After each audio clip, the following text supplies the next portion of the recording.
Vi non stop morate gurati napred, ne smete, da kažem, da gubite fokus. Ali ovaj predavač je narednih 2 godine po celom svetu pričao kako su njega u Srbiji vozali vojnim blaznim avionom.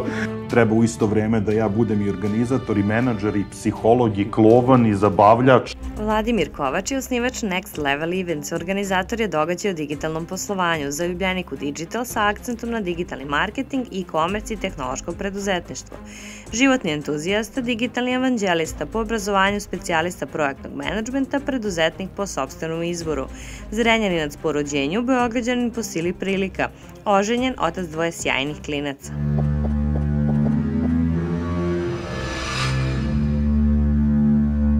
10 ljudi, opet mi sa vama, ponovo snimamo emisije, iako je ovako kritična situacija kod nas u državi. Danas pričamo na temu kako napraviti uspešan događaj i kako organizovati uspešnu konferenciju. Danas je sa nama Vladimir Kovač, ni manje ni više čovjek koji je bio glavno lice iza Webiza, koji je držao sve konce pod rukom i pričat će nam o svom iskustvu, o tome šta je naučio kroz 8 godina, ako se ne varam, iskustva i šta je to na što treba zapravo da obratimo pažnju. Dobar dan, dobro nam došao, Vlado, kako si nam? Zdravo, Marko, bolje te našao, pa evo, ko što si sam rekao, jeste da smo u vanrednim okolnostima, ali evo, posebno vanredne okolnosti važe za tu industriju, odakle ja dolazim, organizacija događaja, ali svi se nekako nadamo da će sve ovo brzo da prođe, da ćemo moći da se vratimo u normalne tokove ili ono što se zove novo normalno.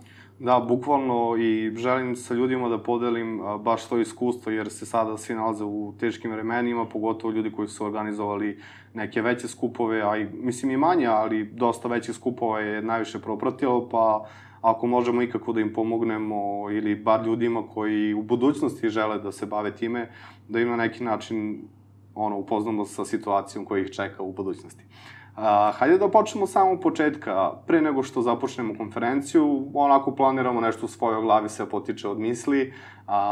Koji su to koraci tokom onog inicijalnog sastavljanja nekog plana? Šta je zapravo ono na što treba da obratimo pažnju kada želimo da organizujemo konferenciju ili događaj?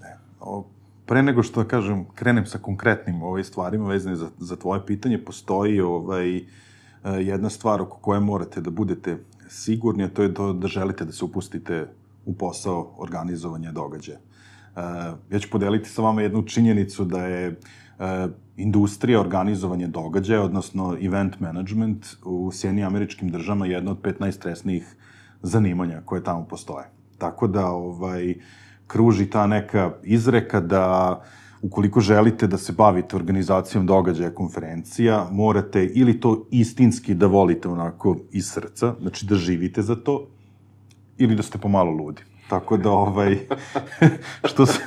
što se mene lično tiče, ja verujem da ima i malo jednog i malo drugog, ali definitivno morate da imate i tu dozu lucidnosti, jer je to posao koji kada uđete u njega, zavolite ga, prosto ne da vam da izađete iz toga, mnogo toga vam daje, ali mnogo toga vam i uzima. Zato kažem, na samom početku prvo morate dobro se zamisliti da li vi zaista želite to da radite. Ako je odgovor pozitivan, onda postoji tu niz nekih stvari koje treba uzeti u obzir i koje treba ispratiti od početka događaja, tokom realizacije samog događaja, ali postoji čitav niz nekih stvari koji uopšte nisu vezani za sam događaj i za to vreme održavanja događaja.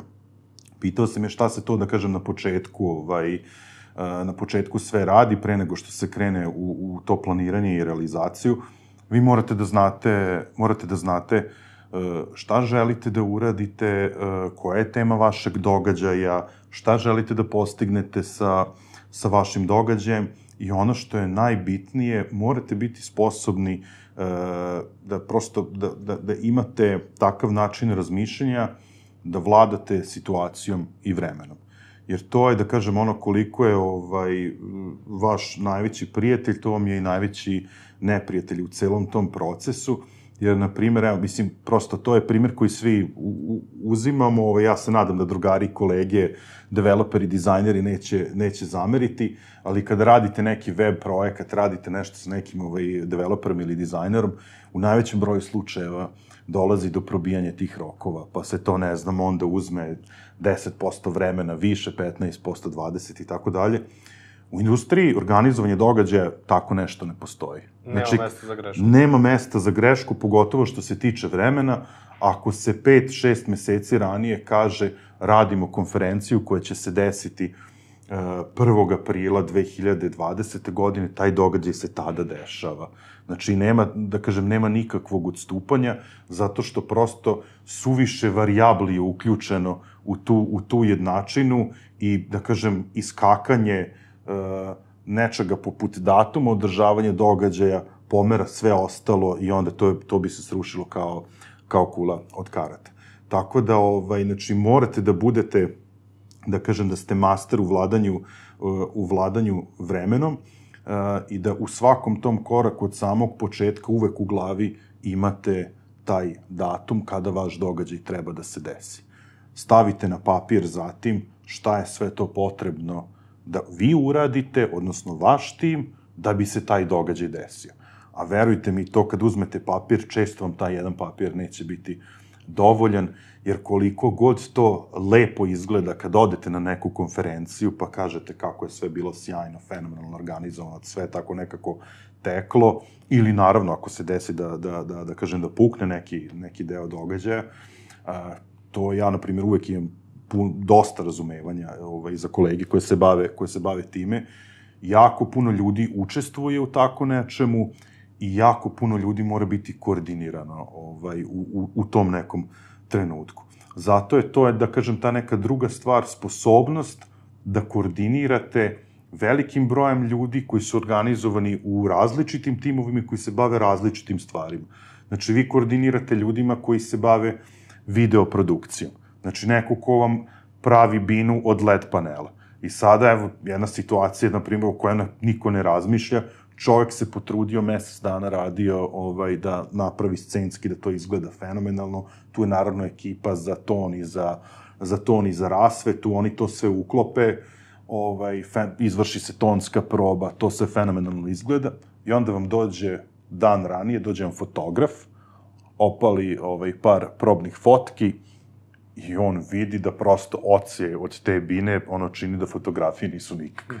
I onda konstantno, znači ponovno setovanje cele bine, svih LED panela, prosto svi tu lude jedni na druge, a opet to je samo jedan segment. Imate tu ekipu koja vam je zadužena da ceo događaj proprati kroz neki videomaterijal, društvene mreže moraju da prate svaki trenutak konferencije, da izbacujete šta se tu dešava, morate da imate tim koji kontroliše ulazak gostiju učesnika, morate da imate čoveka koji je zadužen za doček partnera, za doček predavača, znači neki host tim da imate, zato kažem, i vi ste kao mastermind neko ko u svakom trenutku mora da zna šta se dešava, ko je na kojoj poziciji, da li obavlja svoj posao kako treba, tako da, ajde, to možemo zaključiti da pored toga što treba da vladate dobro vremenom, ajde da kažem situacijom, ali morate da znate da radite sa ljudima. Znači, prosto da shvatite da neko možda nema dobar dan, da je ustao na levu nogu, da ovom treba da priđete jednim pristupom, ovom u drugom timu drugim pristupom, pa se onda možda oni sukobljavaju između sebe, to je sve na vama da vi tu u tom trenutku, naš zajednički poznanik Ivan Minić je to jedan puta dobro i opisao, mislim da je čak i pisao o meni, da kao organizator događaja treba u isto vreme da ja budem i organizator, i menadžer, i psiholog, i klovan, i zabavljač, i ne znam, i majstor, tako da vi zaista tokom tog vremena, perioda pripreme događaja, vi zaista živite nekoliko uloga. Da, pogotovo kada, kao što si rekao, upravljaš vremenom, upravljaš ljudima, upravljaš odnos sa partnerima, to zaista verujem da postaje više nego, što kažeš, više ličnosti u jednom čoveku koji u istovremeno radi više stvari. To si baš super rekao, a kada smo, Spomenuo si veština vladanja vremena. Koje su to zapravo veštine ili način na koji možemo da se spremimo da nekako neke stvari predvidimo u tome šta će da se desi, pogotovo od toga koliko timova imamo, koji su to timovi koji treba da imamo zapravo i neke ostale stvari. Možeš da podeliš sa našim gledalcima neki korisne savjete u tom smislu kako se dobro pripremiti i iz tvog iskustva, pogotovo kad znaš neke stvari koje mi, početnici, ne znamo apsolutno ništa o tome.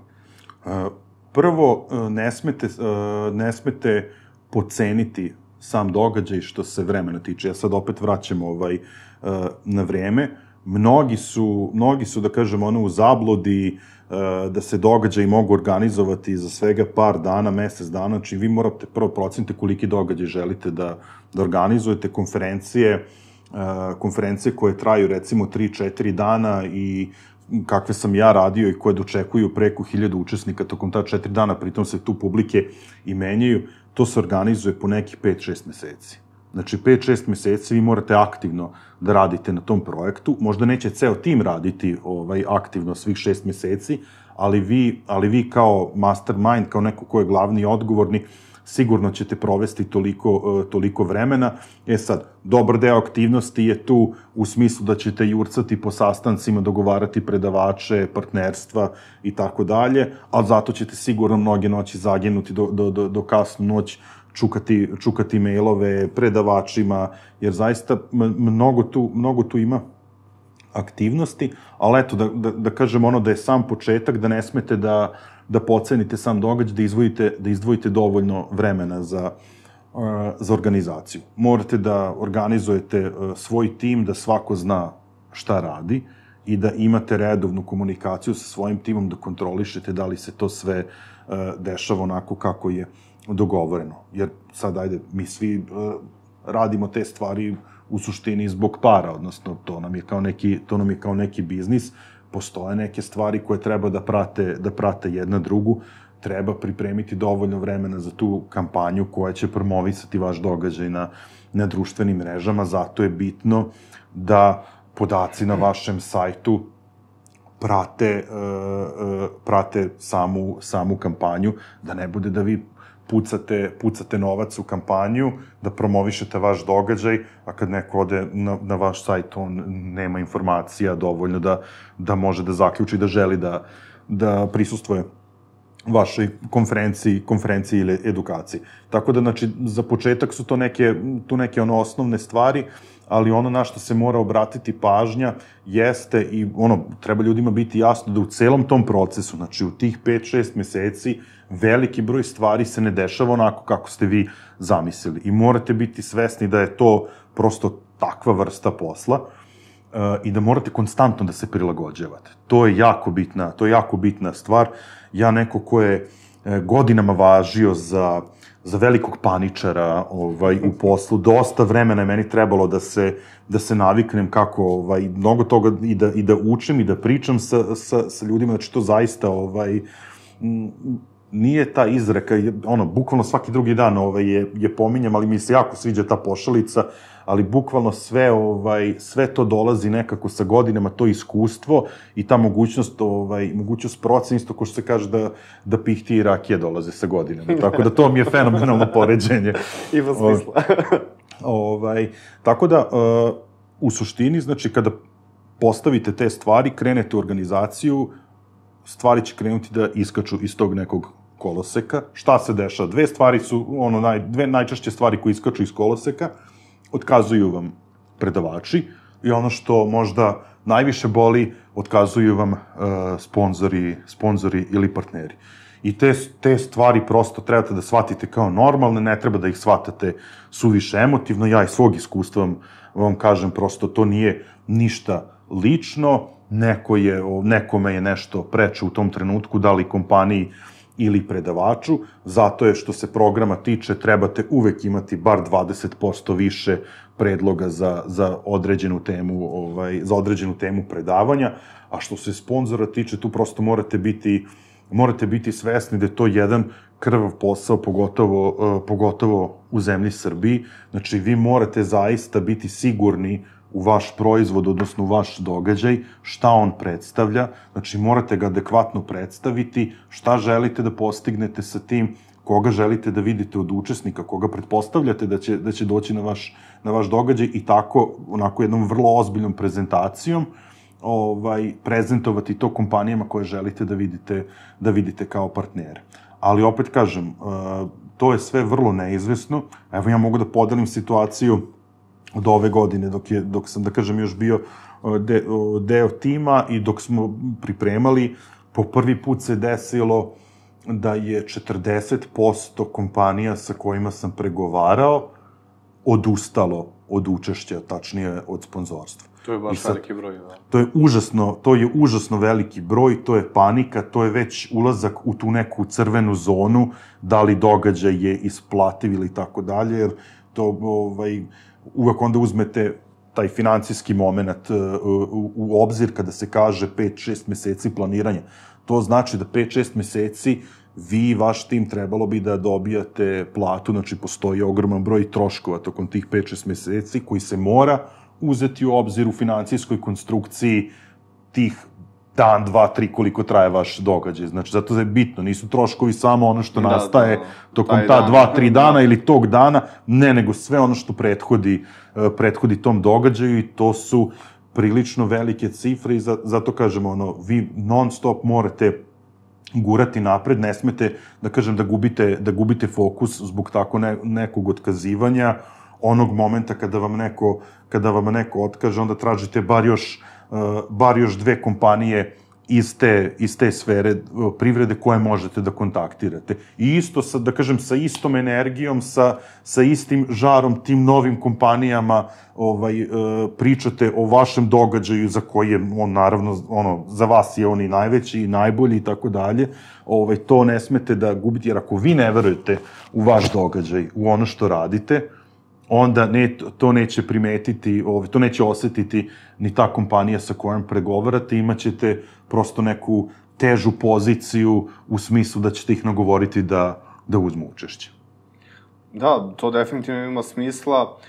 Kada smo već kod partnera i sponzora i drugih ljudi koji su oko nas, recimo, imaš li neki tajni sastojak kako, prvo, po kojoj osnovi biraš te ljude koji će biti partneri i sponzori. Drugo, kako sa njima radiš, kako komuniciraš, koji su to dogovori između vas, ne mora sad naravno sve detalje, ali neke bitne stvari da se spomenu. I ono treće, šta u panici kada, kao što si rekao, veliki broj odustane, kad i kako da popuniš to mesto, planirajući ili na bilo koji drugi način? Pa, evo, na početku odgovora na ovo pitanje, eto, stavio bih tu jednu jasnu distinkciju. Znači, ja ne volim kompanije sa kojima sarađujem da zovem sponzorima. Mislim da je to vreme kada su određene kompanije plaćale da se njihov znak i logotip nađe na tamo i nekoj majici, na nekom roll-up baneru ili tako nešto i za to su na flyerima ili kesama i tako dalje i za to oni kao daju neke pare i zovu se sponzori. Ja mislim da to više nikome ne radi posao i da to više niko ne želi. Kao ni kompanija koja bi trebalo da se nađe u toj nekoj ulozi sponzora, a kao ni organizator događaja. Ja kompanije volim da zovem partnerima iz prostog razloga zato što ja tu saradnju posmatram kao saradnju dva entiteta koji se okupljaju oko sličnih vrednosti, znači neguju slične vrednosti. To je bitno da se energije poklope, da prosto vi osetite koju kompaniju možete da pozovete u smislu da osetite da je to brend koji neguje i vrednuje iste te neke vrednosti oko kojih se vi tu okupljate. Znači, to je jako bitno. Druga stvar jeste da vi vidite da li ti ljudi mogu da pruže nešto da nadograde vaš događaj, da vaš događaj bude kvalitetniji, da ponude neke nove sadržaje posetiocima i da im onda vi to predložite kako vi njih vidite na vašem događaju.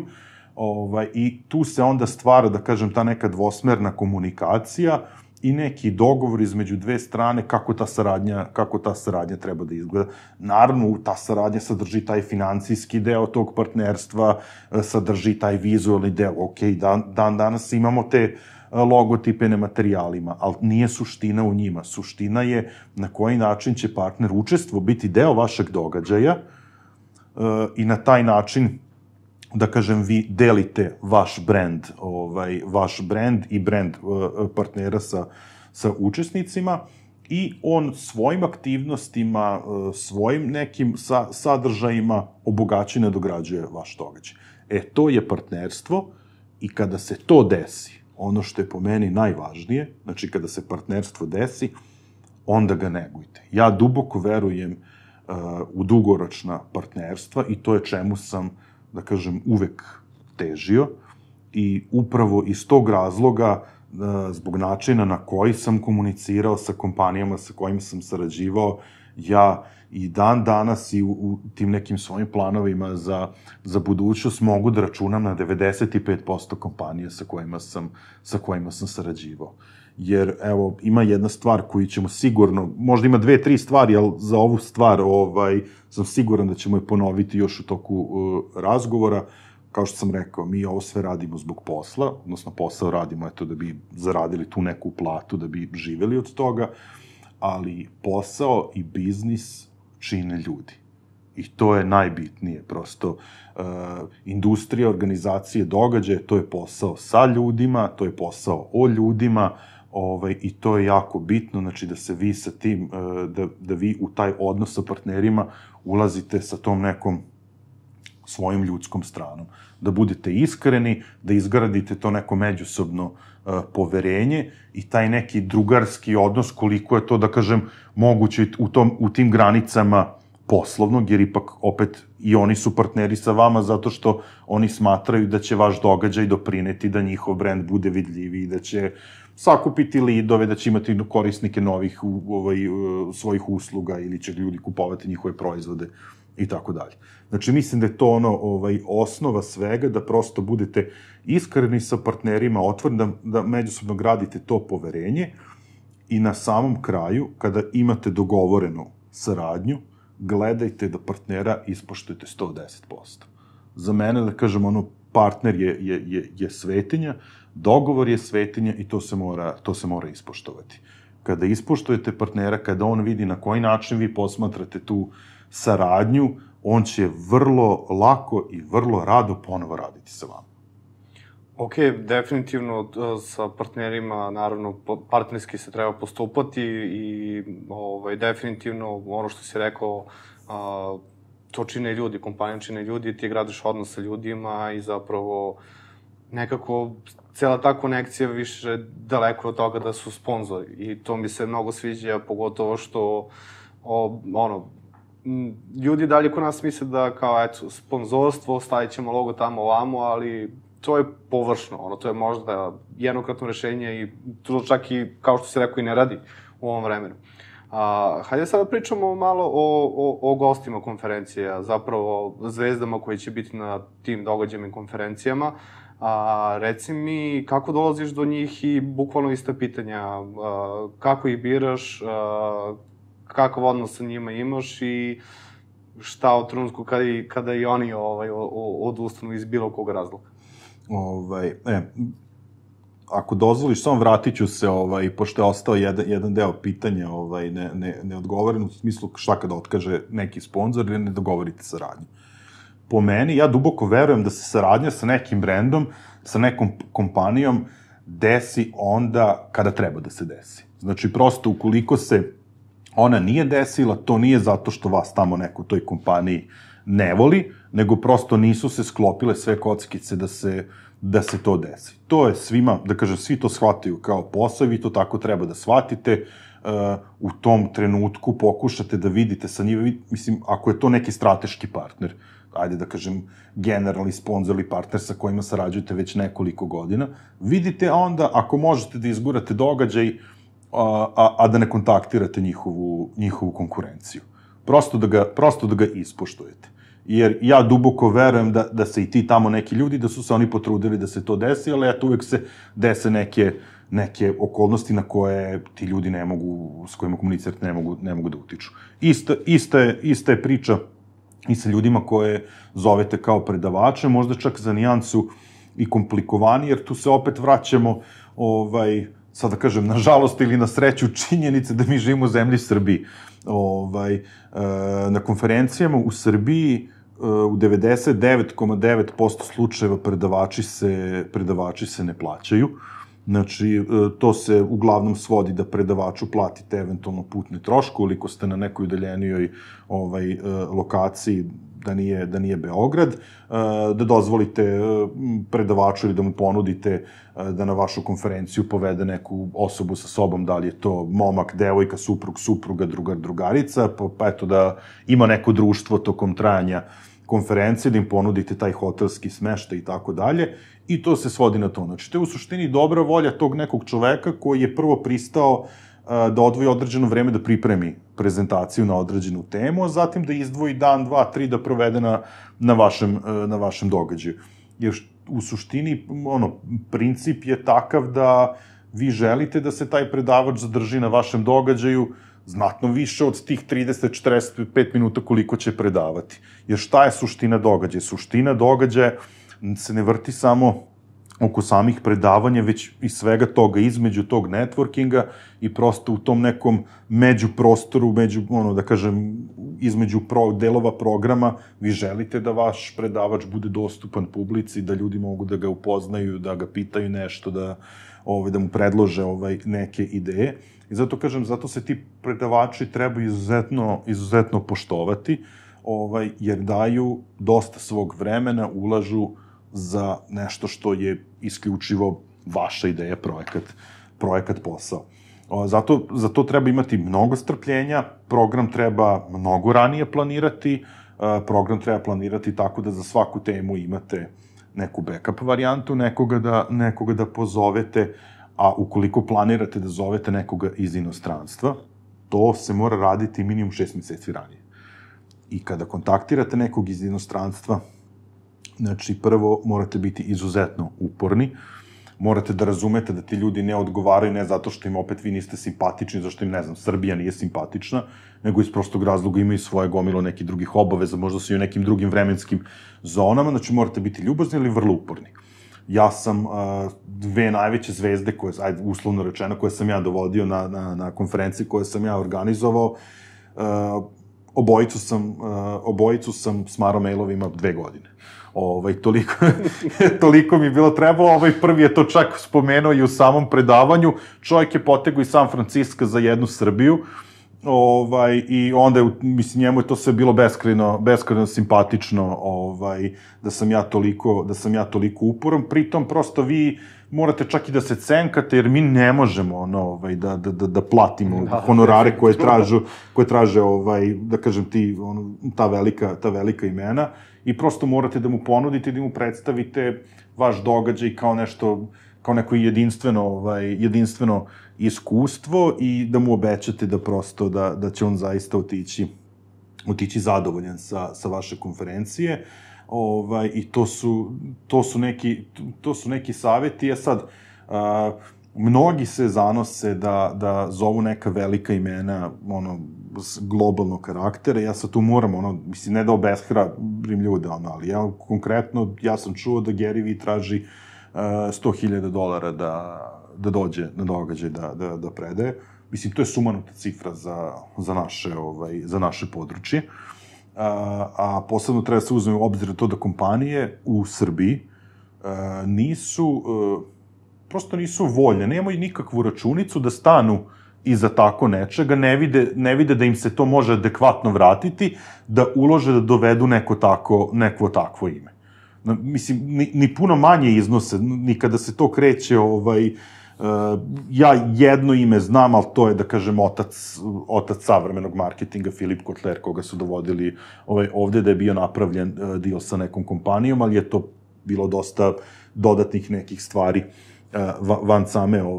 van same konferencije, a i to je koštalo užasno, mislim, to je, ne znam, mislim da je bilo oko €500 da je bila ulaznica za taj događaj. To je drugi deo problema, koliko su ljudi u Srbiji spremni da plate za konferenciju ili za neku edukaciju.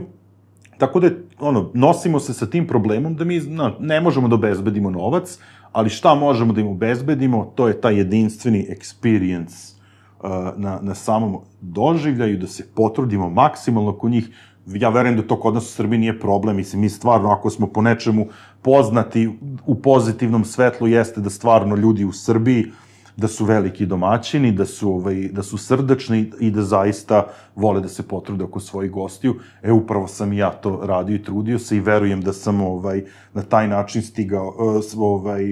da sam na taj način stekao velike prijatelje širom sveta i da nakon toga ja sada mogu da računam da kad nekom od njih napišem sa molbom da mi preporuča nekog prijatelja, da će on to vrlo rado uraditi i da će tom svom prijatelju preporučiti da dođe na događaj koji ja organizujem. Definitivno to ima smisla i da, kao što ste rekao, Gary Vee je zapravo postao ime u tom celom svetu, a i dosta ljudi sam video da hejtuju, krenuli se da hejtuju maksimalno zato što kao glavna vest je Gary Vee gostuje u UK-u kad je bilo prošle godine i kao dolazi čovjek na 45 minuta, ispričao i otišao, pali dalje, a kao slušali smo 4 dana gluposti nekih likova koji uopšte su nebitni, kao bukvalno naši ljudi su za njih carevi, i bukvalno kao razočarani su takve ljude, plus tu su na gubitku mnogi, i kompanije, i organizatori, i na kraju ljudi su, ok, došli smo, ispali smo ovce, glupi, šta god, više nećemo doći nikada na tako neko zašavanje. Ima tu jedna stvar koju, jako je teško publiku navići na to, jer u suštini zašto organizatori događaja i konferencije to rade za ovu strance? Zato što publika to očekuje, zato što misle da je to... Mislim, mi imamo, kao narod imamo problem tog osjećaja niže vrednosti. Sad kad dođe neki tamo stranac, on će s nama da podeli neku veliku istinu i neku veliku pamet da nam prospe. Zaista na svetu postoji veliki broj genijalaca. Ali isto tako, ova zemlja ima toliko pametnih mladih ljudi koji znaju da pričaju. Ja sam tu prvi put, da kažem, da sam onako podcrvenao i da sam se postidao u jednom razgovoru. Mi smo dugo godina sarađivali sa Microsoft Development Centrum iz Srbije i imao sam priliku i čast i zadovoljstvo da više puta sedim sa Draganom Tomićem, čovekom koji je na čelu Microsoftovog razvojnog centra, i da smo pričali o njihovom učešću i tako dalje. Onda sam ja jednom prilikom kao predložio onako stiljivo, pa kao da li biste vi doveli nekog od vaših kolega iz inostranstva. Znači, onda kad kažeš imaš stranca, pa još dolazi iz Microsofta i tako dalje, to je sve onako. I onda me rekao kao, mi to nećemo da radimo. Kao, mi imamo ovde toliko pametnih ljudi koji toliko dobrih stvari mogu da pričaju, da zaista nema potrebe za tako ne. I zaista je čovek u pravu. Znači, stvarno, u Srbiji se radi toliko fenomenalnih stvari. I čak, evo sad, u ovom vremenu, ne znam, vanrednog stanja, korona, epidemija, pandemija i tako dalje, dešavaju se, lansiraju se neverovatne stvari, neverovatni start-up. Ja evo ova 2-3 meseca pratim ekipu iz Glorify aplikacije, čiji najveći deo razvojnog tima je ovde stacioniran u Beogradu. To su momci iz Trstenika koji razbijaju Da, imali smo i koje emisije imate ovde kod nas na kanalu, bacite pogled stvarno. Evo, vidiš, nisam znao, ali stvarno, oni su me oduševili. Juče danas sam isto vidio da su na Product Huntu Neverna Sofranić izbacila svoj startup, Regroot, znači, izlaze fenomenalne stvari koje imaju veliki globalni potencijal i zaista treba iskoristiti te ljude, pozvati ih da podele svoje znanje i iskustvo sa publikom. Isto to važe, ajde sad mi, skoncentrisali smo se tu negde na konferenciju, ali dosta toga se radi i o stručnim tim nekim manjim događajima, edukacijama i tako dalje, kojima sam se ja bavio. Zaista mnoge stvari, iako, na primjer, evo, konkretno sada, pošto sam nešto u temi oko e-komerca, svi uvek govorimo da je to neko zapadno tržište regiona, razvijenije, ne znam, Hrvatska i tako dalje. Možda jeste kao tržište, ali mi takve stručnjake imamo iz te oblasti da je to po meni, da kažem, neverovatno, koji su na globalnom nivou vode neke stvari i zato, kažem, treba prvo to iskoristiti i obratiti se tim ljudima, jer ćete ih, prvo što ćete lakše komunicirati, jer je jer je na srpskom, veća je verovatnoća da ćete dogovoriti njihovo učešće, jer ih ne dovlačite sa nekog drugog kraja sveta. Onda, opet sa jedne strane, ima sad tu isto, srpska publika više voli kada im se priča na srpskom, mogu to ljudi da pričaju kako šta hoće, ja iza sebe imam preko 25 događaja, ali to je činjenica. Znači, vole kada, mislim, prosto lakše se razume.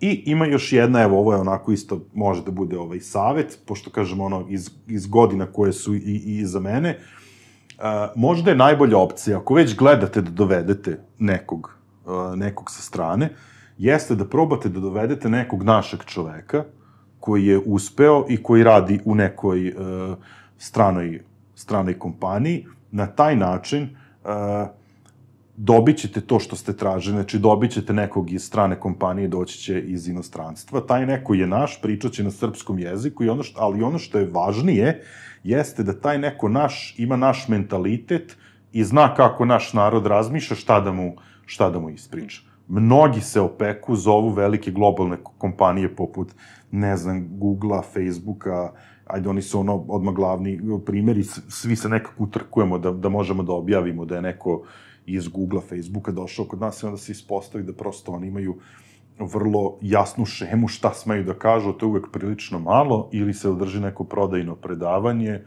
i to onda ovako svi, šta ti kažeš, šta je sad bilo, ništa nije bilo, šta smo čuli, ništa nismo čuli, eto kao, on je iz Googlea.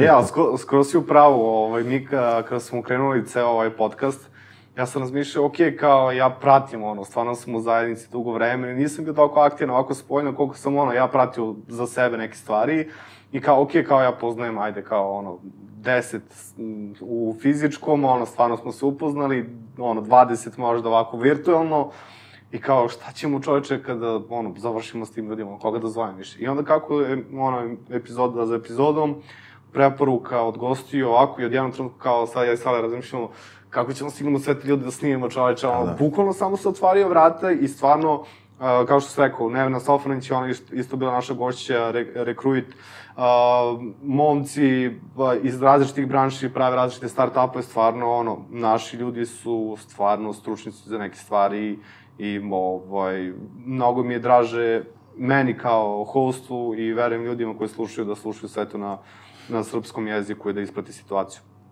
I pored toga smo hteli da okupimo zajednicu koja, eto, bavi se internet marketingom, malo preduzetništvom, neke tu srodne teme koje su onako usko povezane sada u zadnje vreme.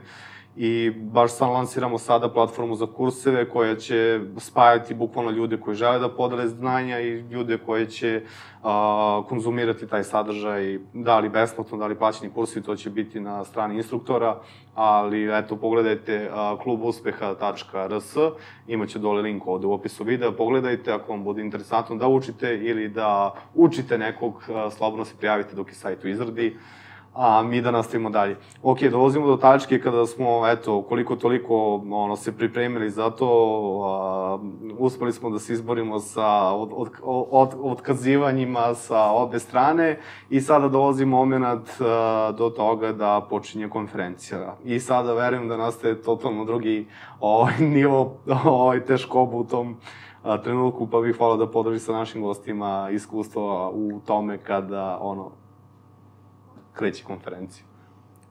Pa, kada kreće konferencija, sad to je trenutak koji svi čekaju, onako, željno. I sada to je nekako trenutak kada, da kažem, jeste i najlepši i najgori za organizatora, jer šta si uradio do tog trenutka, uradio si. Znači, prosto šta je urađeno, ako je nešto iskočilo, to si morao da upeglaš do tog trenutka. I kada krene, onda nema više nerviranja. Krenulo je i prosto to će samo da teče od sebe. Ja sam se do pre 3 godine, baš sam onako to vrlo stresno doživljavao, da li je sve u redu. Ja jako često nisam bio u sali za predavanje, jer ja ne mogu da gledam, jer ja svaki put onako trgnem, čuje se mikrofonija, jao, šta sad nije u redu, znaš, prosto pa onda trčim, da li je dole host ekipa, da li je sve u redu, pa trčim na recepciju, da li je sve u redu sa gostima, prosto nikako ne mira, ja sam bukvalno ceo dan sam na nogama, sad i ono što je uvek zanimljivo, kada ste domaćina, da kažem, jednog događaja, svi bi nešto da vam kažu. I svi imaju neku potrebu da vam se obrate, tako da vi provedete tih par dana non stop pričajući. I kada se, eto, onda odahnete, prošlo je prvi dan, dobro je, sve je dobro prošlo. Preživjeli smo. Ajde sad kada kažem, događaj koje sam ja radio, uglavnom su trajali 3 dana, to baš je onako mazohistički, prilično prema samom sebi, ali eto tako, to je bila moja filozofija i onda odahnete kao prvi dan, dobro, pa okej, ajde uveče je obično to neko networking, druženje i tako dalje, ali ne smete baš suviše da se opustite, jer imate još 2 dana, ne znam, drugi dan je uvek glavni, najveći i tako dalje. Okej, pa onda tako sve preživljavate drugi dan, pratite sve to, pa onda ajde kao ako je prošlo, 2 dana su prošlo, okej, to je 2/3 događaja, onda drugog dana, onda možete malo više da se opustite, jer kao, okej, 3. dan kako bude, bit će, i u suštini, šta je sad tu bitno, dolazi jedna jako bitna stavka, je da, pošto organizacije događaja, koji treba da poseti veliki broj ljudi, po tim mislim više od 100, mislim da svaki događaj više od 100, to zahteva jako veliku logistiku. I prosto nije ekonomski isplativo, ni to nije, da kažem, onda ni dobar biznis model, sada vi tu kompletnu logistiku imate u svojoj firmi, pre svega mislim na ljudske resurse. Tu dolaze onda do izražaja spoljni saradnici. Ja sam tebi, kad smo radili pripremu za ovaj razgovor, pomenuo, ja sam stvarno imao sreće pre par godina da sretnem jednog drugara iz studentskih dana, koji je danas onako baš vodi jedan veliki sistem, on je vodi Exit fondaciju i tako dalje, mislim, oni tek rade sa velikim timovima, a ima tu i super priča vezana za Weekend Media Festival, ubedljivo najveći događaj te vrste u regionu. Taj drugar mi je rekao da je jedna od najboljih stvari koje možeš da uradiš kada se baviš poslom kojim se bavim, znači da radimo događaje sa velikim brojem posetilaca, jeste da ulažeš u spoljne saradnike. Spoljni saradnici, to ti je videoprodukcija, to ti je programski urednik, to su te poslovni konsultanti, rasveta, neko ko brine računa, ne znam, o volonterima ili ljudima koji ti još, da kažem, rade kao host tim na događaju. Jako je bitno kakve ljude biraš za to i sa njima kakve odnose gradiš.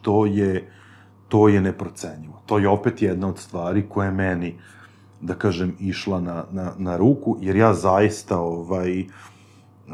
mislim, generalno sam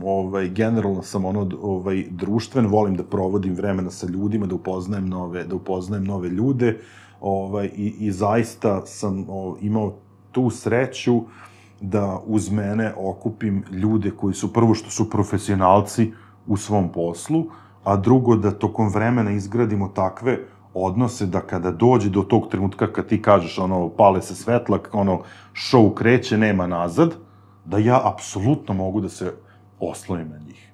Znači da ja ne moram da brinem o tim nekim aspektima. Da, kao što ste rekao mikrofoni, ne moraš ti da odeš da središ. Ne, ja znam da tu stoji čovek kome je to posao i koji će to istog trenutka da sredi.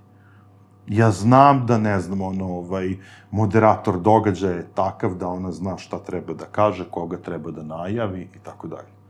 I to je, da kažem, stvarno zlata vredno, jer ti ljudi vremenom upoznaju tebe kao osobu, tvoj senzibilitet, da kažem, uskladite se međusobno, ali oni onda vremenom upoznaju događaje koje vi radite, znaju šta vi kao organizator očekujete od tog događaja, znaju kakvi ljudi dolaze na vaše događaje i znaju šta je njihova uloga tih par dana. Tako da da kažem, ulaganje u te eksterne saradnike je po meni jedna od najvažnijih stvari u celom tom procesu. Isto tako, da kažem, građanje odnosa sa njima. Ovo što pričaš mi bukvalno deluje na onu izreku što kaže 6 dana oštri sekiru, 7. dan seci drva. Nešto mi to sve djela i vuče na to. Tako da, u suštini, kao što kaže, isto ima i druga izreka tipa šampion se postaje na treningu, a ovamo samo dokazuješ to da si... Sad si me malo, da kažem, povukao si me za jezik, pa ajde malo da ubacim i malo šale u ceo ovaj razgovor, da kažem do koje mere i kada shvatiš da ti zaista u nekom trenutku i kao organizator možeš i treba da se opustiš. To je, mislim, bilo pre 2 godine i to, mislim, i to morate prosto da naučite, kada dođe događaj, a vi ste glavni odgovorni, kako god da se zovete, menadžer, domaćin događaja, host ili vi nećete spavati. Znači, to je, ne znam, u 5-6 dana, to je u vrh glave 8 sati spavanja i tako dalje. Ali naviknete se vremenom ili zavolite da pijete Red Bull, tako da nešto od ta dva. Meni se desilo da, iako sam do te godine stvarno bio, koliko god da prosto uveče se opustite sa prijateljima, partnerima i tako dalje na tom networkingu, znaš da te ujutru čeka, da prosto, ja sam sa jedne strane moram priznati, malo sam i control freak i onda ja volim i prvi ujutru da ustanem, znaš, nema veze kad se to leglo, da mora se ustane u 7:30, da ja vidim da su mi svi, da mi nisu pokrivljeni ljudi, od izlaska, znaš, i sad ja to sve tako volim da bude, međutim, eto, desilo se to pre, kažem, mislim da ima 2 godine, da smo se mi malo više opustili to drugo veče, i desilo se da sam ja to drugo veče u hotel se vratio 7:15 ujutru. I to je... Svaka čast. Da. I to je baš bilo onako simpatično i na recepciji kad su me ugledali i tako dalje. I sad ništa, ja sam otišao u svoju sobu, gledam, ok, 7:15, uvek taktički je to bilo da 3. dan, ajde neće predavanje mnogo rano, idemo predavanje od 11, da ljudi malo više odmore. Ja rekao, super, 7:15, ja ću do 9, sat i po da odspavam, sasvim dosta, bit ću ja svež, i ja sad uzmem telefon, alarm i tako dalje, i samo u jednom trenutku se budim, ali čudno, znaš, obično kad spavaš sat i po vremena, pre toga nisi spavao 3 dana, malo te peku oči, da ne kažem pečate mozak, ja vidim da sam ja prilično odmoran, sunce mi onako udara u glavu, i sad vidim telefon mi u ruci i pogledam ekran i vidim na ekranu, prvo što vidim alarm, koji nije uključen, da sam ja bukvalo zaspao sa telefonom sa neuključenim alarmom, i vidim da je 1 sat, znači, popodne, ili znači, taj osjećaj panike, znači, kao počelo je u 11, već uveliko, u stvari, da li je počelo, kao, ja sam kao glavni odgovor i da li se to mislim, šta se dešava sa konferencijom, ja u panici, znači, ne znam, u 3 sekunde, se tuširam, oblačim, izlećem, i onako bunovan ulećem u salu, ništa, program ide, znaš, sve ide. I onda shvatiš, znaš, pa ne, ti imaš ljude koji znaju šta treba da rade. Oni znaju šta je njihov posao. Koliko si imao propuštenih poziva, to pode? Mnogo. Ne, mislim, ajde, da završim sa šalom, ajde, neka je na moj račun. Druga briga je bila da odjurim do recepcije, da vidim da li je sa hotelom sve u redu. I odlazim na recepciju. I sad ugledam na recepciji devojku i sad gledam, sad vidim, ona mene čudno gleda i ja rekao, pa zar nisi ti noćas radila, kao, znaš, kako si sad opet, u smeni kao, ne, kaže, ja radim prvu smenu, a vi ste došli u 7:15 jutros, nije da sam ovo gledala, toliko me bilo sramota, rekao, dobro, okej, sve razumem, tako da, ali eto, i to je, mislim, sve ide to u rok službe organizacije događaja, to je taj neki lepši deo. Tokom konferencije se dešava još nešto nepredvidivo, na šta ljudi trebaju da obrate pažnju ili jednostavno neke stvari ne mogu se apsolutno predvideti? Pa neke stvari ne mogu da se predvide. Naprimjer, stvarno, eto, imam sreću da mi se to nije često dešavalo, ali desi se da se stvarno ne pojavi predavač i da ti nije najavio da neće doći. I to moraš da budeš spreman na to i da već u glavi imaš ideju šta ćeš da radiš. Mislim, ili ćeš da pomeraš ceo program, ili ćeš da nađeš nekoga ko ti je tu blizak od prijatelja, da kažem kao posetilac došao ili partner, da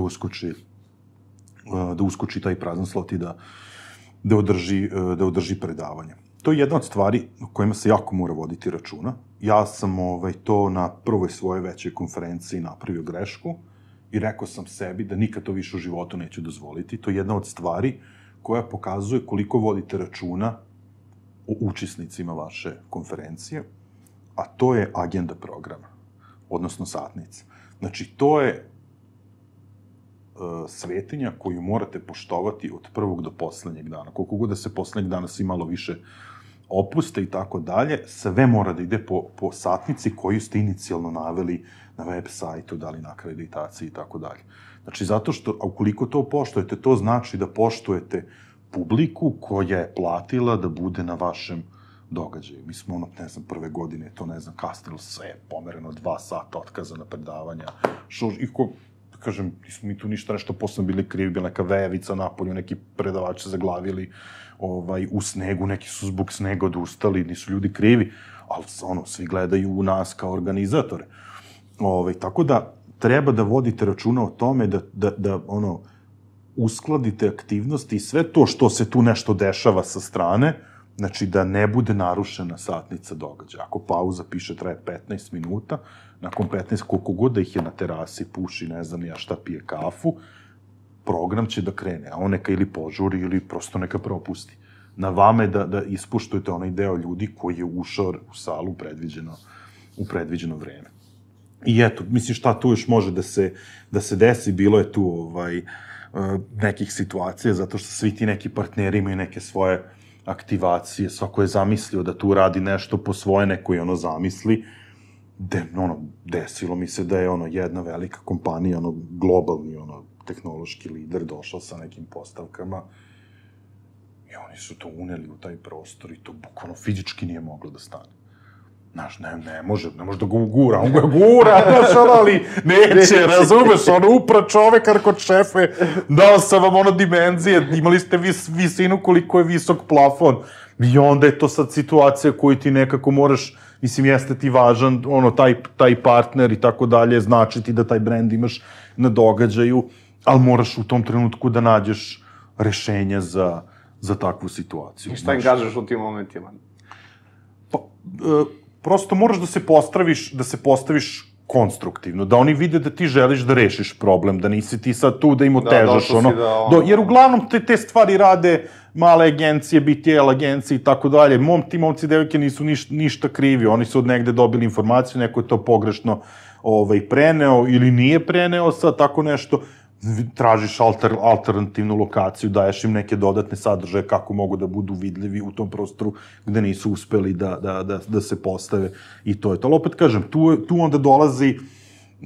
onda dolazi na delo ta moć komunikacije. Znači, to je opet na vama, da vi sa nekim čovekom napravite rešenje problema koji je iskrsao u tom trenutku. A što se tiče posetilaca same konferencije, spomenuo si u razgovoru koji smo imali ranije da jako brinete o tome, o tom doživljaju koji posetilaci imaju. Pa hajde malo pričamo na tu temu, koje su to zapravo neke stvari na koje najviše obraćaš pažnju kad su u pitanju posetilaci i bukvalno kako da im se dodvoriš, kako da ih istitraš lepo, kako da se lepo ponaši da budeš pravi domaći prema njima. Ne, to je, posetilac je jedna od ključnih, ajde da kažem, stavki u celoj toj nekoj, ajde da kažem, postavci stvari jednačini. Kao što poštuješ tog partnera, tebi isto taj posetilac daje novac kroz plaćanje karte, kotizacije, isto ti daje novac, znači isto te, da kažem, hrani tvoj tim i tako dalje. I mora se pokazati poštovanje prema svakom tom posetiocu, a to znači nekoliko stvari. Znači, prvo, ajde, to smo pričali o programu. Taj program je 50%. Ajde, da kažem, to je neka moja filozofija koju ja zagovaram godinama, da se događaj sadrži iz dve komponente. 50% događaj je program, znači predviđena predavanja, radionice, workshopovi, šta li već ima u okviru toga. A drugih 50% je nešto svi što zovemo networking, ali nije to samo networking ili minglovanje, to je taj celokupni doživljaj koji čovek ponese sa sobom nakon što ode sa vaše konferencije, sa vašeg događaja. Vi morate sa tim da ga kupite, da on prvo poželi da ponovo dođe na vaš događaj i drugo što je negde najvažnije, jer vi naravno želite da vaš biznis raste, da preporuči vaš događaj nekom prijatelju ili partneru. Tako da stvari treba postaviti tako da od onog trenutka kada posetilac dođe na vaš događaj, znači kada ima prvi susret sa, da kažem, nekim iz vašeg tima, znači da to bude osmeh, da to bude pozdrav, dobar dan, zdravo, dobrodošao, da se on stvarno, da to bude toliko srdačno, se stvarno osjeća dobrodošli i da ga taj osjećaj ne napušta do poslednjeg trenutka dok traje taj vaš događaj. To je jako bitno, da se ti ljudi osjećaju dobrodošlim, da ste vi tu stvarno se potrudili oko njih, da nijednom, i da, kako se najbolje može opisati taj osjećaj koji želite da postignete, jeste da ljudi, kada se završi događaj, imaju taj neki osjećaj da su dobili puno više nego što su platili. Eto, to je, da kažem, možda najbolji opis toga. Ako to postignete, vi ste onda stvarno uradili, dali ste neki svoj maksimum, ispoštovali ste te posetioce, oni su stvarno dobili više nego što su očekivali od događaja, možete gotovo biti sigurni da će oni se ponovo vratiti kod vas. To je jedna od najbitnijih stvari i video sam jedan NFL tim, čini mi se, u Americi, možda greši, možda bejzbol, možda NFL, ali kaže vlasnik ovako, kaže, tog kluba koji je zapravo jedan najobičniji momak koji je započeo, voli sport, voli da prati. Kaže, hteli smo mi da obezbedimo jedan veliki događaj za, recimo da je bejzbol. I, kaže, okupili smo super ljudi i kao nismo dobili ni jednu investiciju jer smo kao prvo bili neozbiljni, kao drugo niko ne zna za nas i tako ima gomila razloga zašto su odbijeni. Kaže, ali smo krenuli jako malo i krenuli smo sa najvećim fokusom na čoveka koji će doći kod nas i pratiti cel taj događaj. I kaže, mi smo napravili preko 40 tih takozvanih klopki za korisnika koji prolazi, onako jedinstveno iskustvo i kao bukvalno od prvog momenta kada kupuje kartu, klinac ga sačekuje, ima kao high five se zove, i kao bacimo kao peticu i kao i narednih 40 koraka on prolazi kroz neko fantastično iskustvo da na kraju kao od tog momenta kad smo se fokusirali na korisnika, uspeli smo da napravimo kao milione, dobili investicije, dobili partnere, dobili kao bukvalno samo briga o korisniku je možda najbitniji element ako sve ostalo naš, ali kao ok, potrebno je vreme, potrebno je naučiti i ostalo. Da li imaš još nešto što bi savjetao što se tiče korisnika, nešto po tom principu od trenutaka kada kupuju karte, taj sam čin kupovine, kotizacije do smeštaja ako je već na nekom udaljenom mestu i ostalih propravnih stvari? Ima sad tu dosta nekih malih trikova gde se vi možete potruditi i pokazati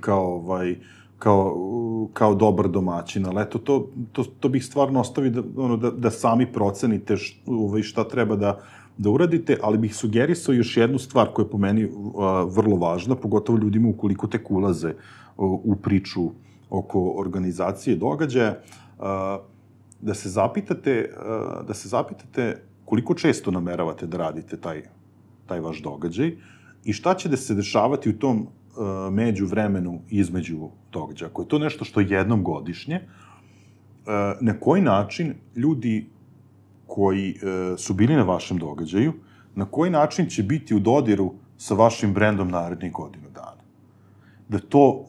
Da razmislite o brand awarenessu.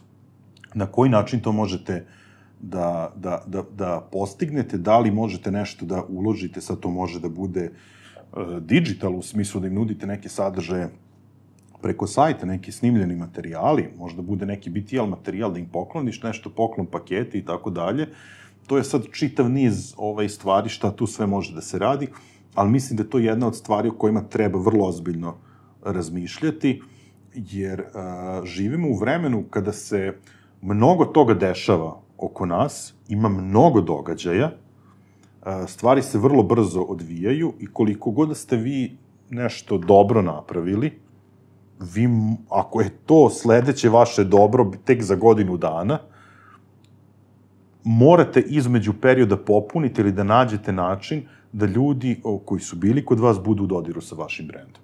To je po meni jako važno, ako pričamo, kažem, sa tog nekog stanovištva, da ulazite u celu tu industriju organizacije događaja. Pričali smo o još dve stvari koje su po meni jako važne, a to je da budete deo zajednice i da vraćate zajednici. To je nešto što je veoma važno. Ja kada sam ulazio u celu ovu priču, pošto znam i danas smo ga više puta pomenuli, cela moja, ko je zaslužan za celo moje bavljenje organizacijom događaja, ja sam još kao u nekoj studentskoj priči, kada sam počinjao da se bavim tim digitalnim marketingom, internetom i tako poslovanjem na internetu generalno, posetio sam svoju prvu konferenciju o tom nekom IT poslovanju u Nišu, to je bio BizBuzz 2007. godine. Sam ovu pričao više puta, ali jako je volim i, kako da kažem, jako mi je tu onako bliska srcu i volim da ljudi znaju kako se te stvari dešavaju. Taj osjećaj, taj experience na toj konferenciji, kako se ljudi druže, kako se ljudi drže zajedno, meni je to bilo neprocenjivo. Tada sam prvi put slušao, upoznao, u stvari, mislim da se čak nismo ni upoznali, Ivana Minića, koji je, da kažem, delom stajao iza cele te priče Vitu iz Niša i tako dalje. Oni su bili inspiracije, sam pomislio da se to tako nešto može raditi i u drugim mestima. Danas slobodno mogu da kažem da sam sa Ivanom Minićem veliki prijatelj, da on meni jako puno pomogao u celom ovom procesu. Tako i ja, kao što on meni pomogao i dalje mi pomaže, ja želim da prosto pomognem svim mladima koji žele da uđu u celu ovu priču ili možda čak i da budu deo ovoga što ja radim ili što planiram da radim. Stvarno je jako bitno da budete deo te zajednice, da pratite šta zajednica radi, jer jako puno toga možete da dobijete, ali morate da budete spremni i da date i da vratite. To je po meni, da kažem, jedna stvarno od najvažnijih stvari u celoj toj priči, jer, evo, konkretno, konferencija koju sam ja radio godinama, ona se negde bavila IT-em, tehnologijom, inovacijama, preduzetništvom i tako dalje. To je jedan deo te priče. Drugi deo priče, to su edukacije, biznis edukacije koje sam radio, jer šta je suština? Moja negde najveća ljubav, još negde tamo od 2000. godine, jeste marketing. Kada se pojavio digital i IT, to se nekako tu sve pomešalo i onda sam ja počeo da se zanimam za sve te segmente biznisa u kojima u kojima je nekako digital ušao, da kažem, biznis. Tako da ja zaista godinama pratim i deo sam tu te neke zajednice, jako me interesuje e-commerce, jako me interesuje digitalni marketing i evo, poslednje 3 godine mi je super tema digitalna transformacija, ali iz kog razloga? Zato što sam shvatio šta se tu sve dešava, šta to zaista predstavlja. Vidio sam se u Srbiji, to sad prodaje pod tim, ne znam kakva usluga i tako dalje, ljudi nisu ni sigurni, to je postalo onako trendi. Onda sam ja pomislio kako bi bilo super napraviti istinsku priču o digitalnoj transformaciji, naći ljude koji se ozbiljno bave time i onda tim nekim privrednicima, pre svega malim i srednjim preduzećima, jer oni bi trebalo negde kao da budu snaga ove privrede, da im se stvarno objasni šta ta digitalna transformacija predstavlja. Eto, to su neke, da kažem, sfere mog interesovanja i sad, da bih ja, i prikupio dovoljno znanja i kontakata, ja moram da budem deo te zajednice, što znači da ja treba da pratim šta rade sve te kompanije koje su meni partneri na događajima, da budem konstantno sa njima u kontaktu, da njih ispuštujem kada oni imaju svoje dešavanja, svoje događaje, da se ja tamo pojavim, da podržim što kroz mrežu, opet što kažem, što direktno, da im se ponudim, da im ja pomognem. To je onda, da kažem, prava stvar kada vi postajete deo tog nekog sveta, uvezani ste i prosto svaka vaša aktivnost je primećena, vi ste primećeni, gradite određeni autoritet u toj zajednici i onda možete da kažete da prosto da ste sigurni u to da šta god planirate da radite, da iza sebe imate armiju ljudi koja će vas podržati u vašoj priči. Da, ali to se ne dešava jer se desilo, nego zato što si bio deo zajednice, zato što si se trudio drugima pomogneš i onda ti ljudi vraćaju istom merom ili jačom ili bukvalno, ali to je snaga zajednice gde međusobno se pomažemo i mislim, to apsolutno razumem i to je onako kako treba stvari se dešavaju. Ok, hajde da pređemo, pokrili smo baš veliki deo i pre početka i tokom konferencije, ispričao si nam dosta stvari. Hajde da pričamo šta nakon konferencije. Rekao si da se taj odnos nikada ne prestaje, da se gradi dalje, pa hajde nas malo provedi kroz taj deo šta posle konferencije. Prvo, jedno upozorenje za sve one koji će se baviti time ili planiraju i tako dalje, da ih upozorim na taj osjećaj u trenutku kada je događaj završen. Znači, može da se meri kao da ste raskinuli višegodišnju vezu sa devojkom, sa momkom i tako dalje. To je takav osjećaj praznine, znači, uložili ste, mesece i mesece planiranja, dali energiju, niste spavali i tako dalje, kao to je to, nema više ničega. To je onako malo loše, ali to traje možda jedan dan. Posle toga već krene da vas vozi šta ćemo dalje, koji je sledeći događaj. Ono što je bitno je da ispoštujete i nakon samog događaja partnere, da sumirate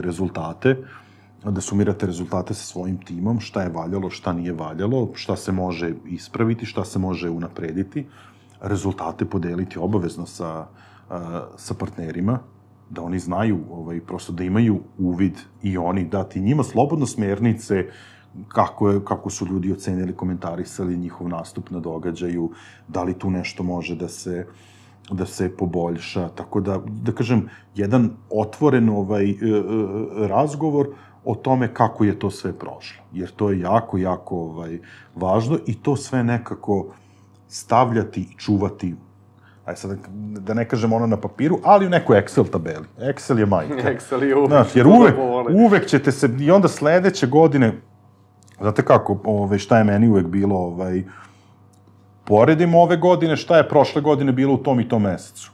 Prošle godine koliko smo, ne znam, imali kotizacija, prošle godine koliko je u tom i tom mesecu bilo prijavljenih ljudi.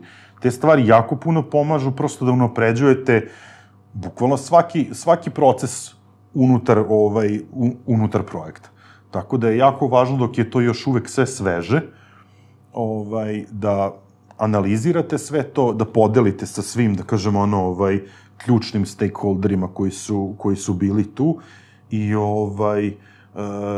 da prosto zahvalite se tu kroz neki newsletter, kroz neki materijal sa konferencije svim učesnicima, i da što pre objavite šta je vaše sledeće.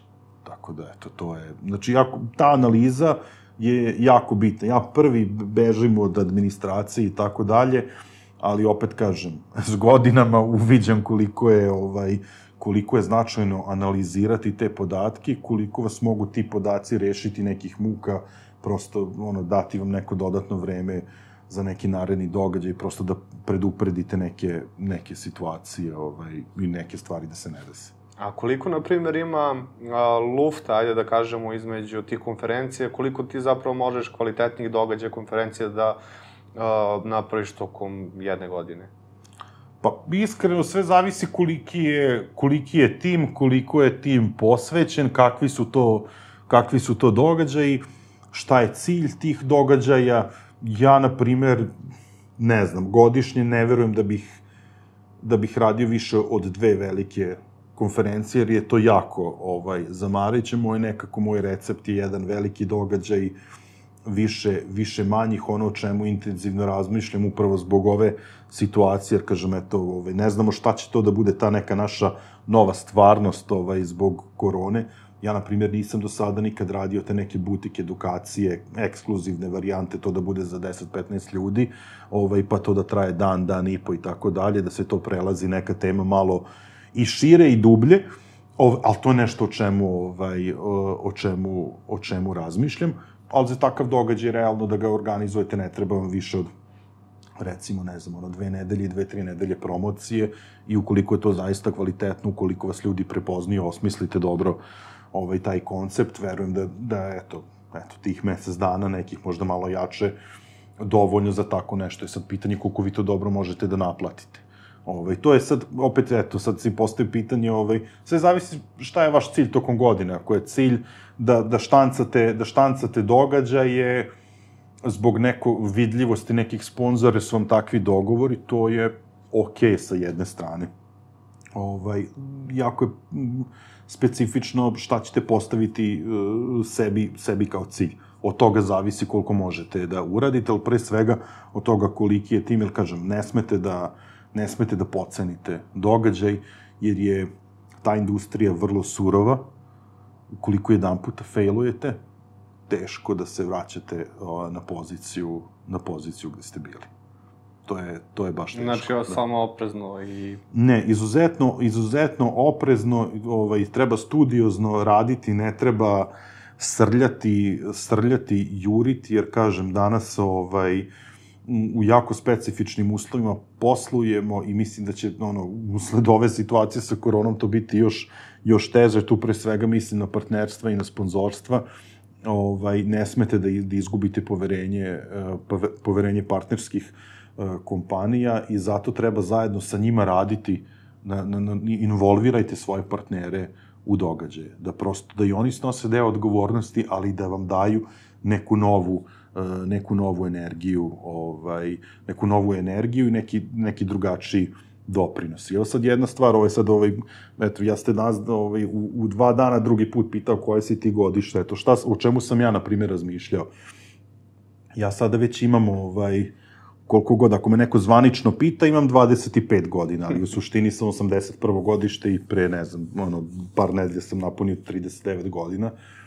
I u suštini, ako pričamo, ne znam, o konferenciji koju sam radio, to je događaj koji je u suštini namenjen mladim ljudima, studentima 21, 22, 23 godine. Sad, pitanje se postavlja, ja sebi postavljam pitanje, da li ja sa ovoliko godina znam šta taj klinac želi da dobije na događaju?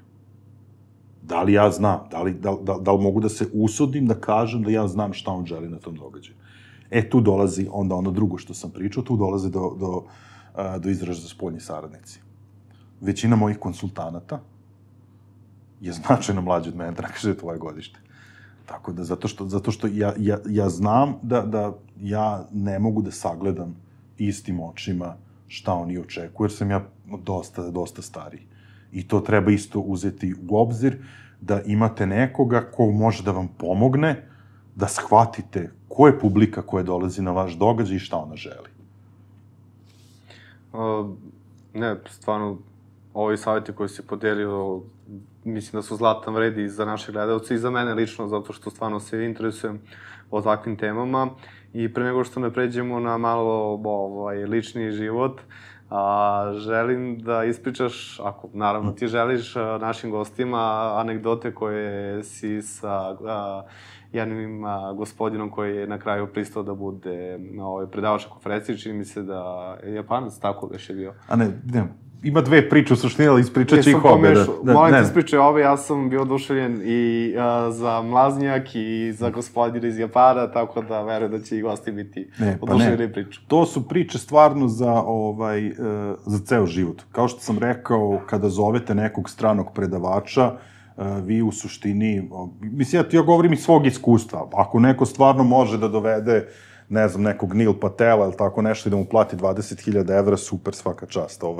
Ali ono što smo mi radili jeste da smo stvarno zvali ljude koje smo mislili da možemo nešto da platimo neku avionsku kartu, jer to je uvek onako malo smehotresno, znaš, raspituješ se ko je predavač koji bi bio super, ali moliš Boga samo da je iz zapadne Evrope, ili ako iz Amerike, daj Bože, samo da je iz Njujorka, da nije sa zapadne obale, znaš, što je skuplja karta.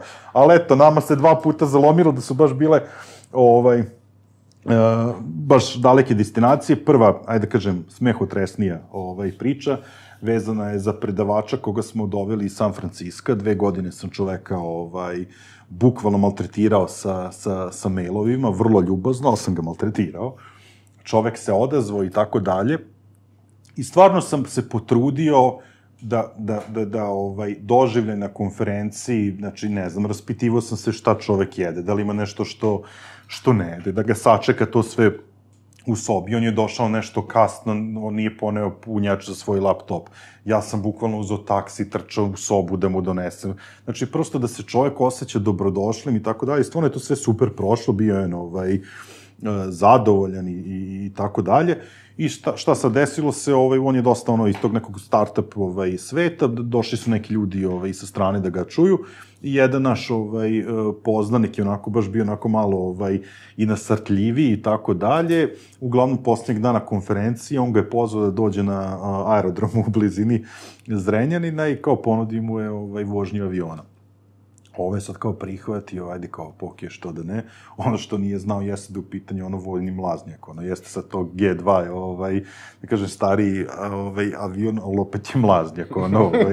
Čovek ga je posadio u mlaznjak, mislim, pritom u pitanju je čovek koji je bio jedan od najnadarenijih akrobatskih pilota u Srbiji. On ga je izvozao, izmaltretirao, izbubecao ga gore u mlaznjaku, pričao mu tu neku svoju startup priču. Znači, piču u avionu. Da, pičao je u avionu, ali bukvalno tako je bilo. Kao prvo poznat za gospodina koja ga vozi u avionu i celu ideju. Sad, šta je sad tu, poenta priče, sad, mislim, jeste, da kažem, bukvalno ga avionom istresao iz gaće, što se kaže, ali ovaj predavač je narednih 2 godine po celom svetu pričao kako su njega u Srbiji vozali vojnim mlaznim avionom. Mislim, to je, daš, njemu bilo toliko neverovatno i sad opet je to negde reklama, iza nas bila i tako dalje. Mi smo stvarno njemu, dali smo mu nešto što nigde nikada nije doživeo. To je stvarno bilo fenomenalno.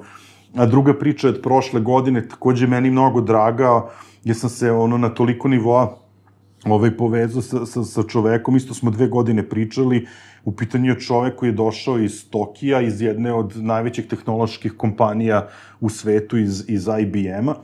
I sad zamislite vi sad taj doživljaj, mislim, eto, i to smo pričali, ti si Smedereva, ja sam rodom iz Zrenjanina, sad kako su to male sredine, znaš kao, doveo sam Japanca u Zrenjanin, znaš, i sad to samo po sebi je bilo onako sve to super, ali mi je jako bilo bitno da taj čovek, jer je bilo nekog natezanja, opet, mislim, iz Japana platiti avion je bilo baš neko mučanje, tu smo nešto isto preko UNDP-a jurili kartu, kakva može, kakva ne može, UNDP nam stvarno pomogao tim svojim programom, obezbedio kartu za Keija.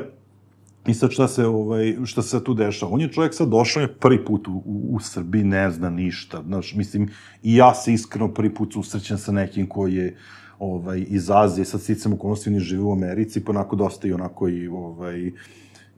pozna i taj neki zapadni stil življenja, ali opet sad on je došao u Zrenjanin i sad ja sam prvo veče bio vrlo onako, kako da kažem, uzdržan. Mi to prvo veče vodimo ljude u klasičan lalinski restoran gde je, ne znam, gde su čvarci, slanina, gulaš od divljači, domaća jaka rakija, ja ne znam, čovek sad, mislim, znaš, ti kad vidiš Japanca, ti pomisliš, oni ljudi jedu suši, živu ribu i tako dalje.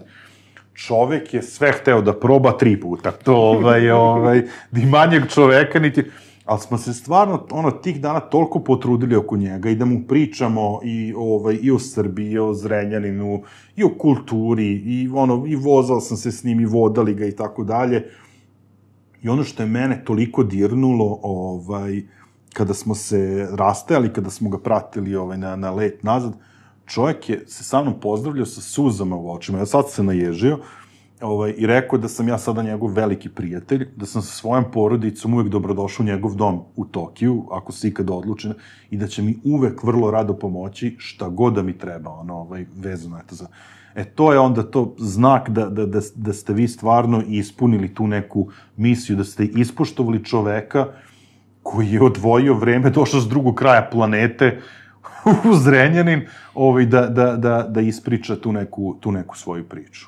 Eto, to su onako moje mislim, ima tu gomila sad tu nekih stvari, ali to su dve najupečatljivije priče, koje, eto, volimo ljudima da pričamo, jer prosto, eto, onda stavi se do znanja koliko stvarno treba da voliš taj posao. Ne, to se definitivno vidi u tvojom izlaganju i na načinu koji pričaš. Definitivno verujem da apsolutno uživaš u tome što radiš i znam da onako stvarno i mene si zvao kao jednog od gostiju sada na Webisu kad je bilo i znam koliko ti je bilo teško da moraš da povučeš sve to i koliko si s nama bio u komunikaciji ostalo, tako da želim ti apsolutno punu podršku i sreće i uspeha u daljem radu. A sad mene interesuje, ja verujem naše goste, malo o tome šta si ti bio zapravo pre konferencija, čime si se bavio, kakav si život vodio pre nego što si uplovio u ove vode.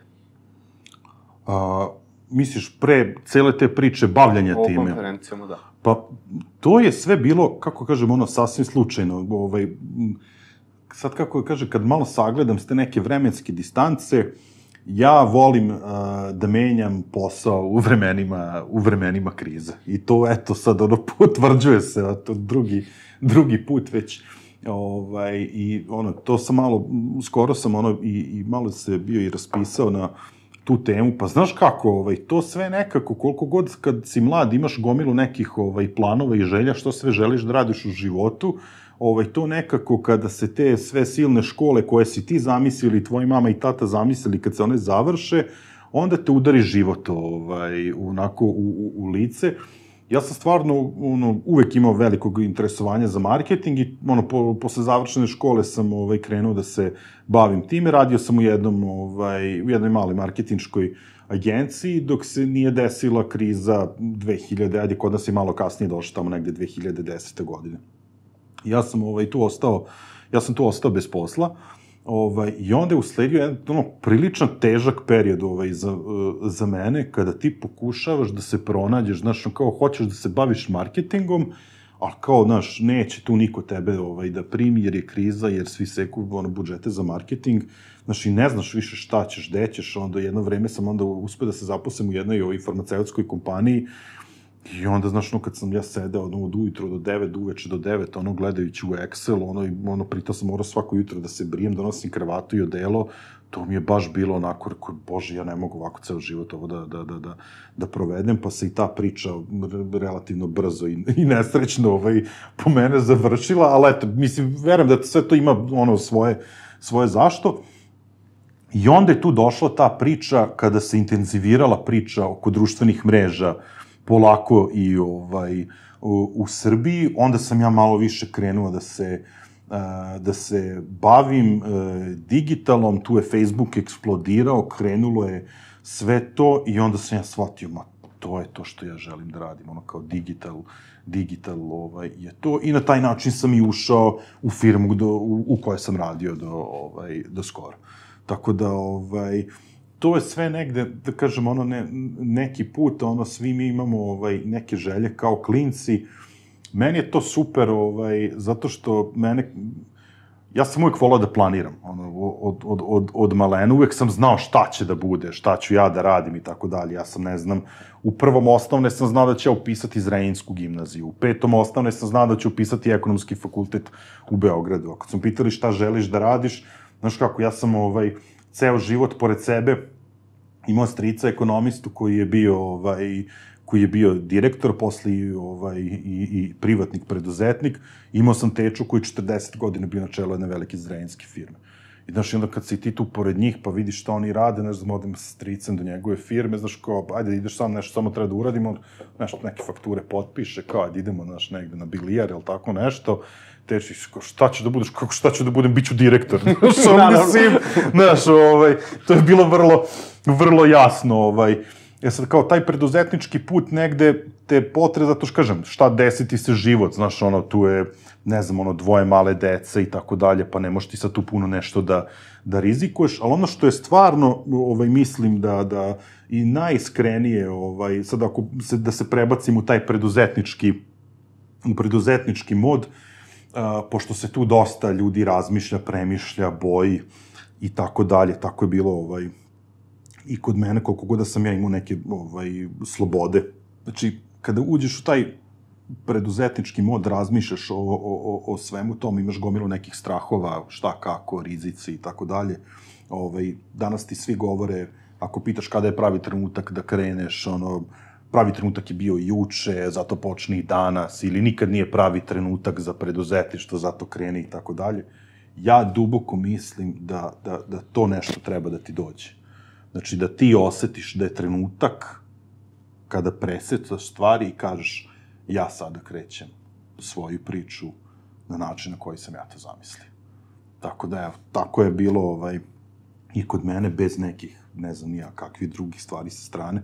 Naravno, bude tu svega, ipak je ovo Srbija, znaš, pa nije to sve ništa tako lagano i glatko, ali kada si odlučio, onda vrlo jasno vidiš svoj cilj ispred sebe i šta god da te sa isto kada organičeš konferenciju, kad se ti rekao, šta god ti izleće sa strane nepredviđeno, tako i ovde, znaš, ja nema veze. Juče šta se sve danas sve izdešavalo, to gluposti, nema veze. Ja gledam pravo, znam šta sam zamislio u glavi, idem ka tome. To je to. Mislim da si sve nas pogodio onom objavom na Facebooku da vlada više nije vlada Webiz i da se neke stvari menjaju, da si rešio da, kao što si rekao, kreneš u svoje preduzetnička putovanje i poslove, pa ajde malo pričamo ako želiš na tu temu. Zbog čega si napustio Webiz? Želim u nekoj meri, jer, pa, eto, kao što sam rekao, osetiš da je to taj neki trenutak, evo, zato isto sam rekao, mislim, ovo je, da kažem, eto, druga kriza, da kažem, ekonomska koju ja doživljam od kako, eto, se bavim poslom, da kažem, radno aktivan sam, kao osoba, ali prosto osetio sam da je to vreme, jer nisam, već duže vreme je tu bilo nekog osjećaja nelagodnosti, nekog, da kažem, neslaganja. Ja uvek želim puno više, volim da planiram, volim da znam na čemu sam, kako će stvari funkcionisati i kada se desila korona, kada smo se svi, da kažem, zatvorili, kada je to moralo i da se odloži i tako dalje, kada ti vidiš prosto da ne razmišljaju svi isto kao i ti. Kada postoje ljudi koji ne misle da su ljudi na prvom mestu, onda je nekako meni bilo ovo je pravi trenutak. Jer, znaš kako sad, zašto je meni bio pravi trenutak? Meni je korona poklonila, ne znam, 6 meseci vremena da ne mogu detaljno da planiram, da radim ono šta hoću na način koji želim. Tako da, inače, da kažem, u nekim normalnim okolnostima, kada bi ti imao, znaš, da dobiješ 6 meseci ili već koliko sada da možemo da planiramo, da stavljamo na papir, znaš, tako da, nekako osetio sam da je vreme da krenem dalje. Žao mi je iskreno, eto, to ću sad prvi put javno da kažem, što sam ja morao da se rastanem od tog imena, ali okolnosti su poslovne bile takve, ja nisam prosto hteo da trošim svoje vreme i energiju sad, šta je tu čije ime, šta je brend, šta nije brend i tako dalje. Ja sam to koje, jedna osoba je pogodila, koja je čitala sve moje objave, šta sam ja tu hteo da kažem, često sam pisao kako sam ja sa ekipom spreman da pređem na taj neki sledeći nivo. Mi smo zamislili da se svi bacimo na to, da gradimo jedan novi brand koji će se zvati Next Level i zaista ćemo se potruditi da opravdamo to ime i da sve ono što planiramo i što budemo radili zaista bude na nekom novom i višem nivou. Ja ostajem, da kažem, u industriji, ostajem da se bavim događajima, interesuju me i dalje sve teme koje su me interesovale i do sada, i taj e-commerce, i digitalni marketing, inovacije, digitalna transformacija. Nikada neću, da kažem, ostaviti ili prepustiti svoj rodni Zrenjanin, tako da i tamo imamo velikih planova, tamo nam je nekako i baza i najveći broj spoljnih saradnika je odatle, tako da verujem da ćemo već negde od septembra moći da objavimo šta je to sve konkretno u planu, jer nažalost koliko god da smo sada puni energije, entuzijazma, moramo biti prilično oprezni, pre svega zbog ove situacije sa koronom, zato što ne znamo, baš je nekako nezgodna situacija, niko ne zna gde ovo sve može da vodi, a obzirom da krećemo u tu preduzetničku avanturu, ne želimo puno da rizikujemo, zato što pre svega ja ovo sada krećem kao jednu ličnu priču koja treba da obezbedi moju porodicu i prosto ne želim da srljam onako glavom kroz zid, želim to onako vrlo, vrlo studiozno i onako da pričam, mislim, svakodnevno, nažalost ne mogu sa svima uživo opet zbog situacije, ali to su do sada desetine i desetine razgovora sa partnerima, kompanijama s kojima do sad nisam radio, to zlata vredi to iskustvo i podrška svih tih ljudi i na mrežama koji su izrazili. Mnogo ljudi koji nisu javno, to je mene toliko, ne znam kako da ti kažem, koliko me oduševilo, znaš, kad ti dobiješ u ponoć poruku od vlasnika jedne od najvećih marketinških agencija u Srbiji, poruku podrške u bilo koje doba dana i noći, zovi šta god da treba, znaš, ili takvih poruka od jako, da kažem, velikih ljudi, od ljudi koje ja poštujem i cenim godinama, koji su izuzetno uspešni, to su ljudi koji su stvarno rekli da su spremni šta god da treba da uđe u celu tu priču i da podrže, i to je nekako meni nešto što me vozi, što mi stvarno daje energiju, da kažem, bez obzira na sve sa strane što udara, jer kad kreneš preduzetnički put od početka, tu šamari sa obe strane, ali, kažem ti, gledam pravo, u stvari ne, gledam gore na taj sledeći nivo i nadam se, eto, da ćemo uskoro zakoračiti se i zajedno tamo. Želim ti baš puno uspeha u novim poslovnim okruženjima, u novim pobedama, u novim nivoima i želim da pozovem gledalce naše da prate, verujem da ćete otvoriti kanale komunikacije, da još uvek nije, ali zapratite Next Level, tako da, mislim, bit će ljudi koji gledaju u budućnosti, tako da možda neko koji gleda u ovom trenutku već se započeo i razvija se. Tako da, imamo jednu stvar pred kraj emisije koju uvijek pitamo naše gledalce, a to je šta je za njih uspeh i koji su to ljudi koji ih inspirišu na bilo koji način, da li u pisanom formatu, da li u video formatu, da li je to u neki treći, tako da, šta je za tebe uspeh za početak? Za mene uspeh je, ali zaista, znači za mene uspeh je ukoliko uspete da radite ono što volite. Znači, jer onda koliko god da je to nešto teško ili da prolazite kroz teške trenutke, znate zašto radite, zato što vas ispunjava iznutra. Ja sam našao šta je to što mene ispunjava, to je organizacija događaja i prosto nemam nameru da prestanem time da se bavim. Tako da mislim da je to negde, da je to dobra mera uspeha, opet kažem, pogotovo u Srbiji, jer živimo na brdovitom Balkanu i onda se često ta merila vrednosti poremete, ali mislim da niko ne može to da uzme. Ako pronađete nešto da vas čini srećnim dok to radite, mislim da je to onda najveći uspeh. A što se tiče ljudi koje te inspirišu, verujem da svi mi nemamo kao jednu osobu idola, od svakog pokupimo pomalo, pa koji su to ljudi koje tebe inspirišu i motivišu te da nastaviš dalje? Pre svega, dve osobe na prvom mestu me maksimalno inspirišu svakog dana od momenta kada ustanem do momenta kada legnem da spavam, a to su moji sin i ćerka Hana i Vanja. Znači, njih dvoje su mi da kažem, inspiracija koja non stop traje i koja daje neke nove ideje.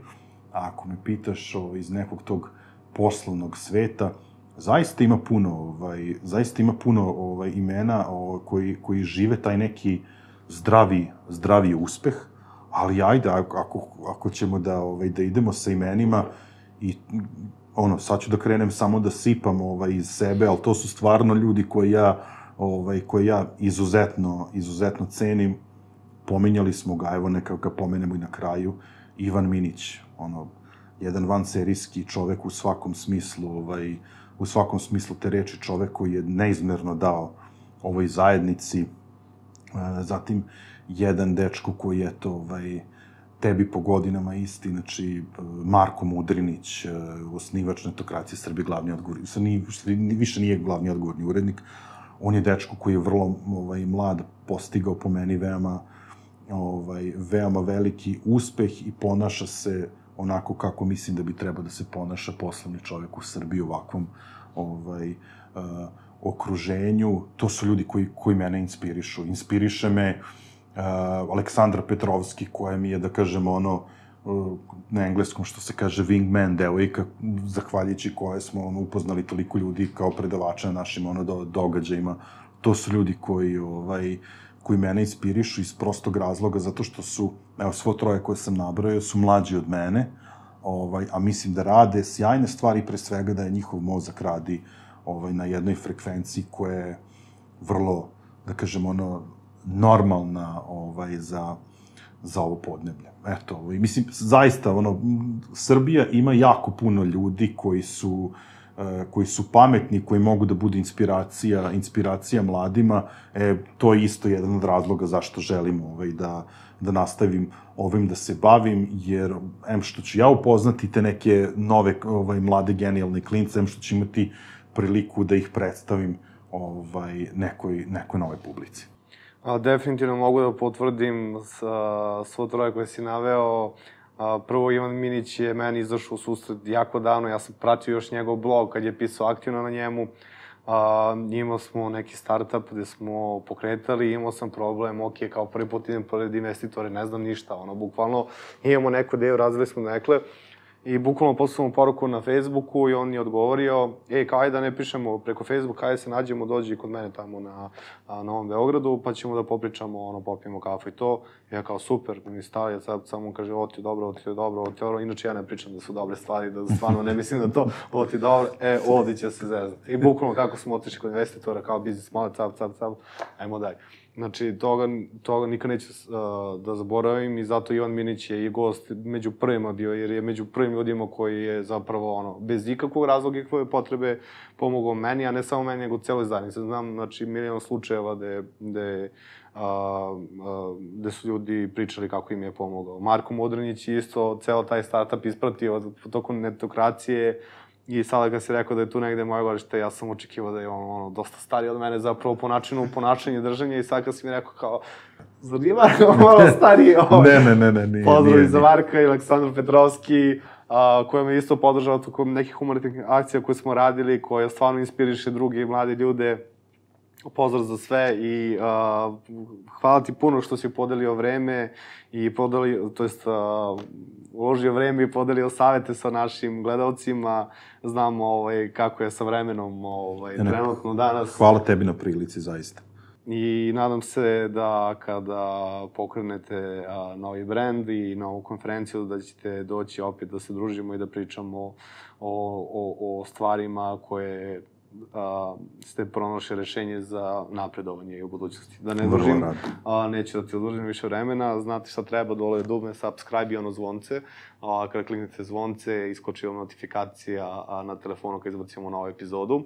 a mi se gledamo sledećeg četvrtka ako ne bude nekih kritičnih situacija, pošto se više nikad ne zna kako će stanje biti u zemlji, tako da pratite nas i dalje, mi se vidimo, pozdrav i prijatno. Ćao.